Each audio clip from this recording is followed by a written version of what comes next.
कल से अगर हम देखें तो भारत में 1396 नए पॉजिटिव केस आए हैं, which takes our total confirm cases to 27,892। 20,835 people जो हैं वो एक्टिव मेडिकल सुपरविजन में हैं। पिछले एक दिन में 381 पेशेंट्स आर फाउंड क्योर्ड, जिससे कि हमारा total persons who have been cured the number become 6,184। इसको अगर हम देखें तो हम पाते हैं कि हमारा रिकवरी रेट 22.17% हो चुका है।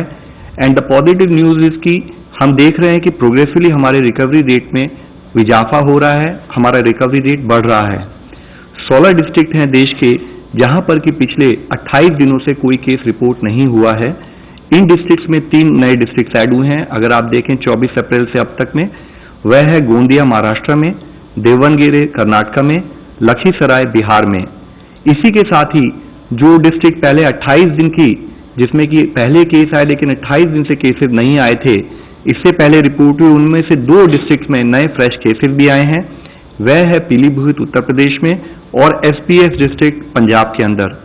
टोटल ऐसे 85 डिस्ट्रिक्ट हैं 25 स्टेट्स और यूनियन टेरिटरीज में, जहां पर कि पिछले 14 दिनों से कोई केस रिपोर्ट नहीं हुआ है। यह हम लोगों को जानना होगा, फॉलोअप करना पड़ेगा कि हम अपनी विजिल को कॉन्स्टेंटली उसी मोमेंटम से बनाए रखें ताकि इन डिस्ट्रिक्ट की संख्या बढ़े और इन डिस्ट्रिक्ट में कोई नया केस ना आए। आज माननीय प्रधानमंत्री जी ने सभी राज्यों के मुख्यमंत्रियों के साथ वीडियो कॉन्फ्रेंस के जरिए बातचीत भी की। उन्होंने राज्य के मुख्यमंत्री से कहा कि वह सजग रहें, सचेत रहें।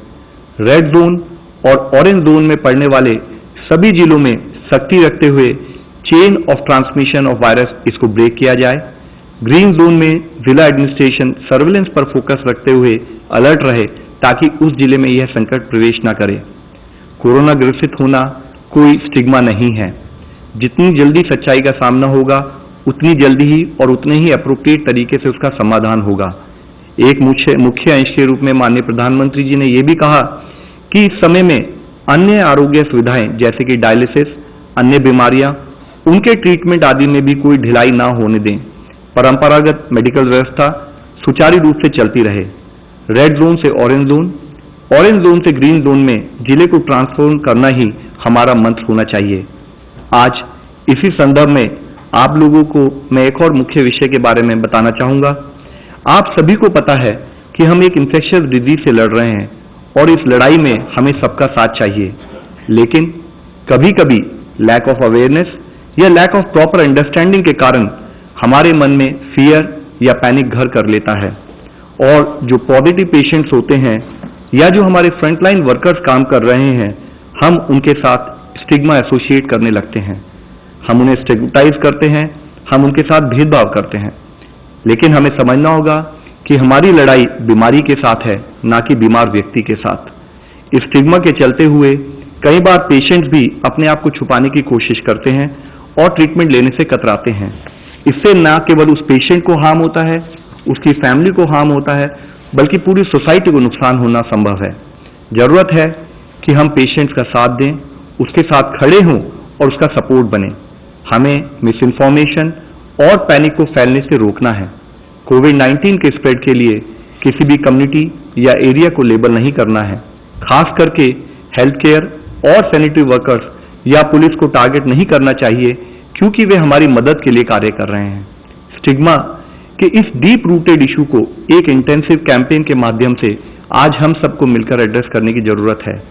हमें ये समझना होगा कि जो रिकवर्ड पेशेंट हैं वह कोई ट्रांसमिशन नहीं करते, बल्कि वो एक पोटेंशियल सोर्स हो सकते हैं हीलिंग के लिए कि अगर उनका प्लाज्मा थेरेपी जो एक एक्सपेरिमेंटल प्रोसेस हम कर रहे हैं, अगर वह सक्सेस होता है तो उनकी एंटीबॉडीज से और बीमार लोगों को हम ट्रीटमेंट कर पाएंगे।